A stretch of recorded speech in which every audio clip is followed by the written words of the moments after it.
Hey guys, welcome back to more Karen stories. In this video, a Karen blocked the parking in front of an emergency room because she supposedly knows the hospital owner. Because of this Karen, a patient is about to die, and I honestly could not be more upset. Let's dive right into the video. The first one is titled Karen Parking Drama. A Karen neighbor of mine complained that my roommate and I park in the same parking spot, which is right next to the walkway up to the apartment building. Both of us ride motorcycles and both motorcycles belong to me, but my roommate rides one to get to work. She accused me of using my second bike to get a de facto reserved parking spot where nobody in the complex has one and said that what I'm doing is not fair and it is cheating. I said, okay, I will stop parking both my bikes in one spot then. She seemed satisfied with that and left, and an hour later I had all 7 of my motorcycles, 5 of them from inside the garage I rent, but it's halfway across the apartment complex sitting in front of the apartment building, taking up every prime parking space in front of the walkway to my hall in the building. Karen, of course, went straight to the management to complain. The management came out and knocked on my door. "We cannot have you using up every parking space." Let me guess, Karen complained? Yes. Yeah, she told me I'm not allowed to have 2 bikes in one parking space to reserve a space. I'm not doing it to reserve a space, just both my roommate and I ride both of the bikes we park in that one space. All the bikes belong to me, but I gave the keys to one of them to my roommate to ride for commuting to work. The other one is my bike for going to wherever I need. We park both in one spot to be nice and conserve parking spaces so other people have somewhere to park. I was just showing Karen what would happen if I'm only allowed 1 bike per parking space. The other 5 bikes are generally in another parking space in my garage, where I keep the bikes that I don't ride frequently. The apartment manager said, "I understand, you made your point and I will talk to her. Please put the other 5 bikes back in the garage." "No problem," I said. It's been a few weeks and I have not heard from Karen. Edit, since so many people are inventing details that are not in the story, assuming those details are true and then getting upset over what they imagined, let me clarify something. This happened at 1 in the afternoon on a day both my roommate and I had off. Most people are away at work during this time. What's more though, with the exact topography of the apartment complex, there are only 2 apartments per walkway without going upstairs on my side of the building, but 4 on the other sides because it's upper level and the building is built into a hill. What this means is that most people park on the other side of the building, leaving most of the parking spots in front of my building free and open except for very late at night. How the heck do you think I took up the 7 closest spots with all 7 bikes if the parking lot was full of people trying to park? Just think about it for a second before you assume details that are not spoken just because you want something to be upset over. Both bikes are away from the apartment complex at the same time for a minimum of 4 hours a day. We did not engineer the situation where my roommate gets home between 3 to 4 in the afternoon and thus gets first pick of the parking spots. We also could both be driving cars instead of riding bikes. Then there would be 2 spots taken up instead of 1. I could just choose not to rent a garage, by the way, and park all 7 out there, forcing people into overflow parking, but I don't. Also, the garage is beyond the overflow parking. It's not fair to expect me to always park in the garage and walk even further, because you don't want to park next to my bikes and have all of 2 extra feet to walk to reach the concrete walkway to the building. The next one is titled Insane Karen Blocks Parking in Front of the Emergency Room because she knows the hospital owner. So I own a hospital in a pretty busy city in Pakistan. Due to its location, we can end up having very busy days that are filled with patients trying to get care and help. I worked hard to make this hospital a really good one to help people, and during that process we became the best trauma center in the entire city. That basically means that if somebody is in bad shape and needs emergency surgery or something, the ambulance will usually bring those people here for us to help. I feel like my job of improvement is never finished because I want to be able to help and save even more people. I made a recent initiative to cause the ambulance bay to be in a closer spot and added doors so that people can be transported from the ambulance right into a staffed trauma room. This has really helped patient care since in certain situations every second can count and be the difference between life and death. This was a particularly stressful day as a bug had been going around the hospital and taking down staff left and right. We were stretched pretty thin, especially with nurses, so I was running around like crazy, trying to make sure that things were working out smoothly. Now, usually, we have somebody outside helping direct cars and making sure the ambulance bay is clear. Security was also short-staffed that day, so only one person that was newer was stationed outside. I got a radio to come outside due to a problem, and I saw the issue immediately. It was an SUV parked right in the ambulance bay and a Karen standing there arguing with the new worker that she was not gonna move her car. I decided to step in and make it clear to her that she had to move it. What was not helping now was an ambulance was coming in and needed this spot. Me, you need to move that car, this is an ambulance bay. No parking allowed, move it now. The Karen said, "Oh my god, another idiot. I'm just gonna go inside to get a coffee. I know the owner of this place as he is fine with me parking here."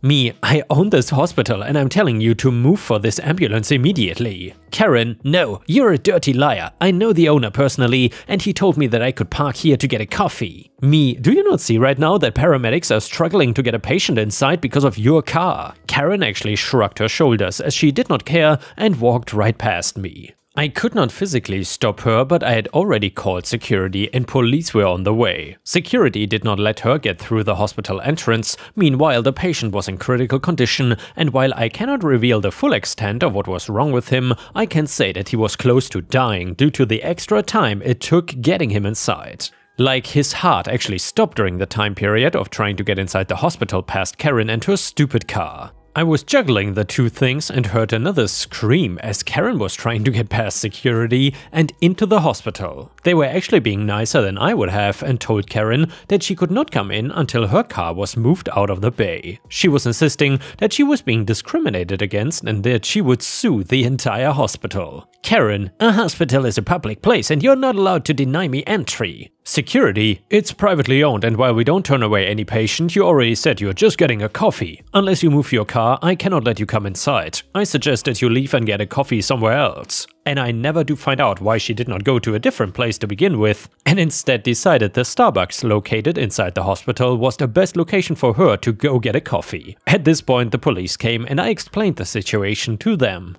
I needed the car moved and for Karen to be removed from the property because of how she was acting. I did not trust her going into the hospital since she was not sick or hurt and security was still trying to explain things to her, but she was now shouting how she was gonna sue all of us and she would be the new owner of the hospital. She was even starting to compare her need for coffee to be more important than the patient who had delayed care and almost died because of it. Because he will probably die anyway. I was furious, but an officer beat me to telling her off again. Police said, "Ma'am, this is a hospital, it's a place of healing and I will not allow you to go inside and disrupt that with your yelling and attitude. If that patient dies, I can guarantee that you will be arrested in part because of it. You were told to move your car and refused to do so. Now we are gonna do it for you and tow it away." Karen, you cannot tow my car. I will move it then. She went to move the car, but instead she found herself being handcuffed by the officer and arrested. She was being charged for obstructing emergency services and for disorderly conduct.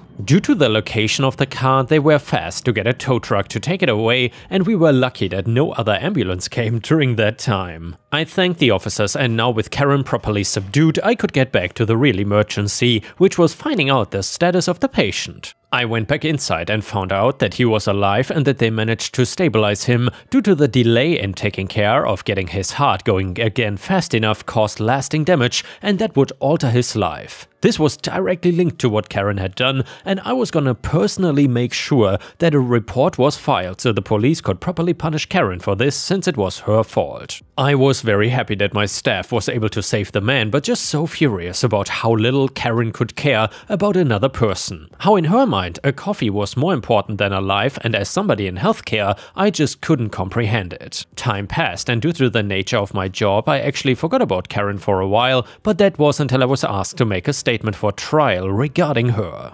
I found out that the charges were moving forward and they were adding more due to the condition of my patient from her actions. I did not hold back at all and made a statement about what happened and the effects that it had. I got no idea what she said to a judge about what happened, but my guess was that she showed the same level of compassion, aka none. What I did manage to find out was that she ended up owing a ton of money in fines and legal fees and was still sent to jail. I don't know how long she'll be there, but I hope that she is one person I never have to see or deal with again. It has been about a year, but I still think of her once in a while when I go to get a coffee inside the hospital and wonder what coffee she might have been trying to order and how she thought it was worth more than a person. And the next one is titled, "Am I the a-hole for refusing to move my car to help a woman enter her car when she parked outside the lines?" And by the way, Ripe Stars, if you still enjoy these crazy Karen stories, then please don't forget to like the video, post a comment and subscribe if you haven't already. That would be very much appreciated. Thank you so much. So this just happened an hour ago.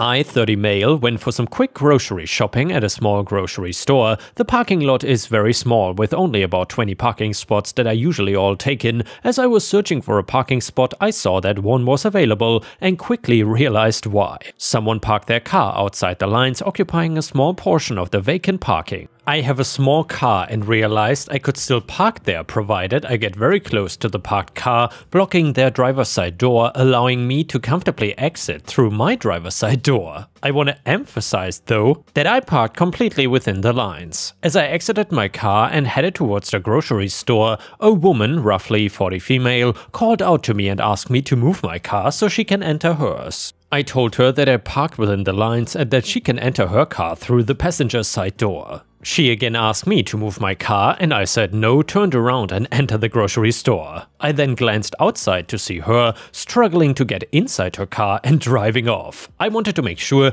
that she does not key my car or anything, and I just want to mention that this woman seemed like she realized that she screwed herself and was not mean or pushy throughout the whole ordeal. As I got home, I enthusiastically told my wife about my pettiness, but she said I was an a-hole for doing that and that I unnecessarily ruined this woman's day. So Reddit, am I the a-hole for refusing to move my car? And yeah, Ripe Stars, let me know in the comments what you think about this one. Is OP being the a-hole here or not? And what would you have done in his situation? Comment number 1, NTA, her piss poor parking created the problem, maybe she will try harder next time. Answer to that comment, while this may be true, for all we know there was another car on her other side which had badly parked and she had to park poorly to compensate. Maybe. When people park badly, I always wonder if maybe someone who has since left was actually the party responsible for a chain of bad parking jobs. I would say that you're the a-hole because you have no idea why they parked badly in the first place, including just a simple mistake. If you had the time to stand there the entire time she was trying to get out, then it would not have hurt to just help her out.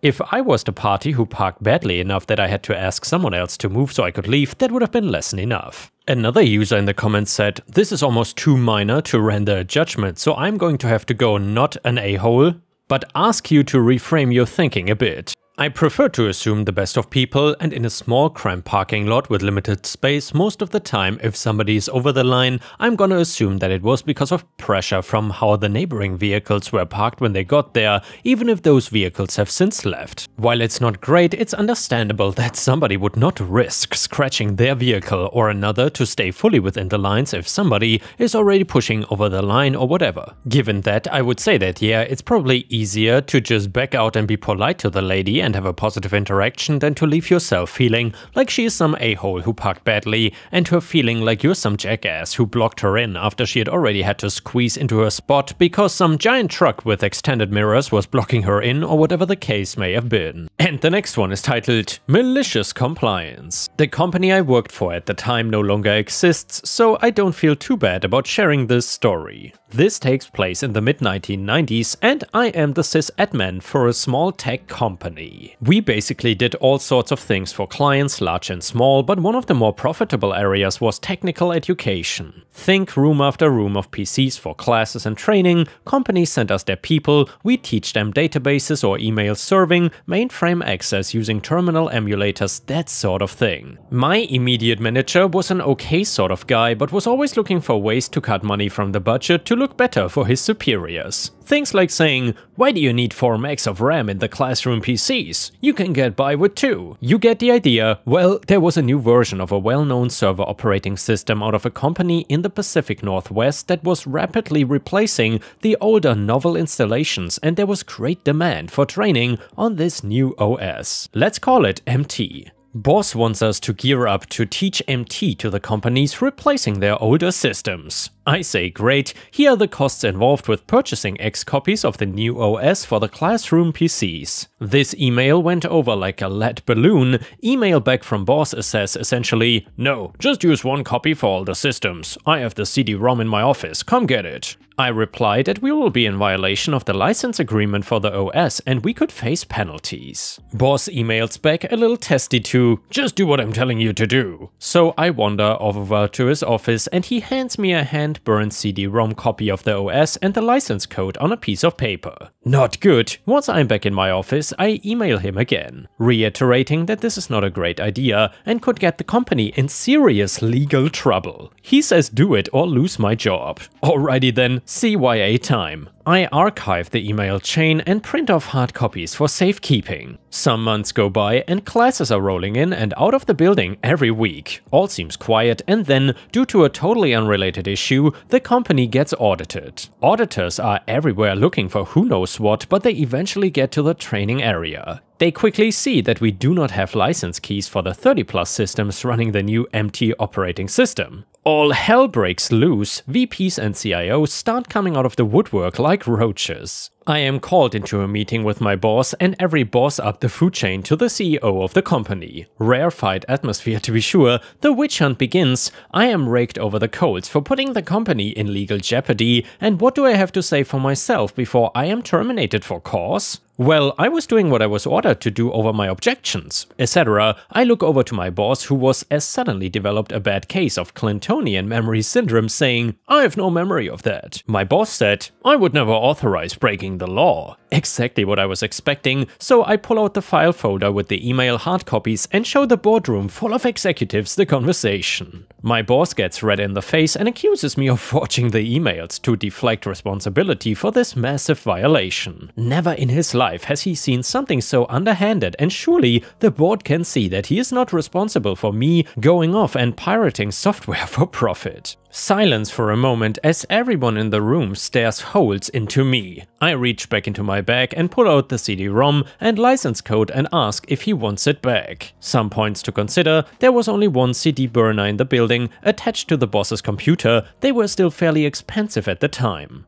Only one real copy of the MT operating system had been purchased by the company. By the boss. Lastly, the Sharpie label on the disk and the license key were written in the boss's very distinctive handwriting, on his stationery with his letterhead on it. CIO looks irritated, says I can leave. I go directly back to my office and post my resume on the job boards. Got a new job offer in 2 days. The company was hit with massive fines. They never really recovered and went bankrupt the following year. My old boss though? Well, I went back to the area a few years later and he was selling PCs at Best Buy. No dishonor there, but a rather dramatic drop in pay, I presume. And now we got an Am I the A-hole story. So I need some input on this one. My wife is upset with me about always correcting her grammar. Example, we are watching The Office and my wife says, "I bet they will be making money off of this show for the rest of their life." Me, lives. She got angry and then cried and said that I correct her grammar a lot and she finds it condescending and rude and that I'm treating her like a child.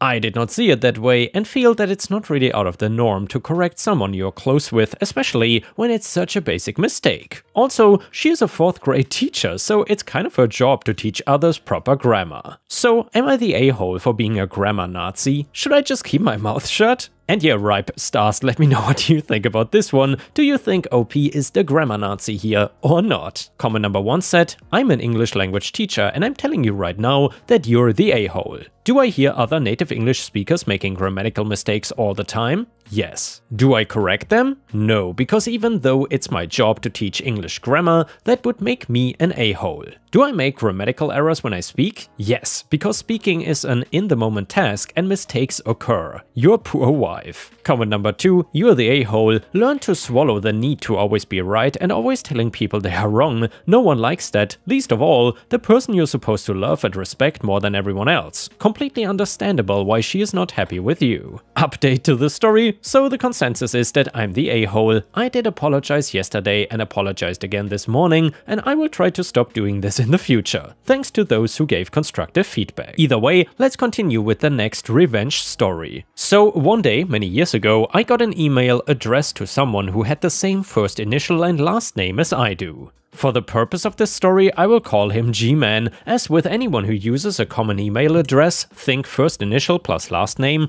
you sometimes get an email that is not meant for you. It was mostly incidental things like receipts and the occasional personal email. I was chalking them up to being a data entry error.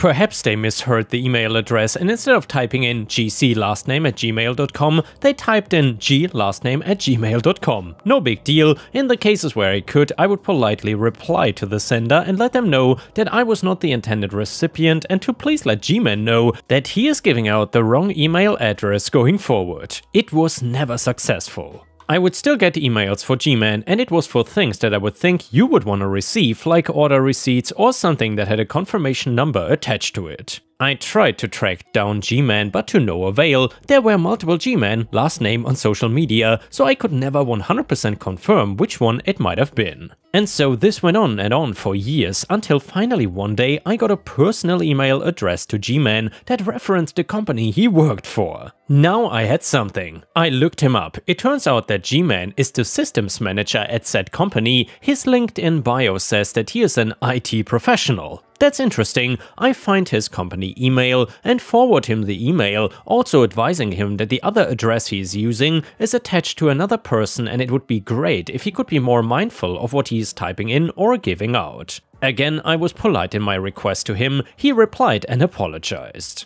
I thought, it's finally over, but it wasn't over. Oh no, far from it. The emails I received that were addressed to Gman actually began to increase in volume. Now I'm getting emails for mailing lists and account signups and all sorts of other crap. This guy, this so-called IT professional, is clearly using my email address as his spam dump, knowing that it went to an actual person. I would have to sort through dozens upon dozens upon dozens of emails daily as a result of this, and as we all know, once you're on one mailing list, you tend to end on a lot more mailing lists. By now, I've decided that clearly this clown is deliberately being a jackass, so it is gloves off and game on. I decide to extract revenge at any opportunity. It started out simple enough. If I got an account sign up, I would click the link to verify it and then promptly log in and deactivate the account. It worked for a bit, but then there would be another sign up, so I got more creative. I would log into the account, change all the information and, most importantly, the password, usually to something like "I'm a gigantic a-hole," which would leave the account active but totally inaccessible since any attempt at password recovery sent the email to my account, which was then promptly ignored and deleted. Hotel booking? I would log on and cancel it the day before he was due to arrive.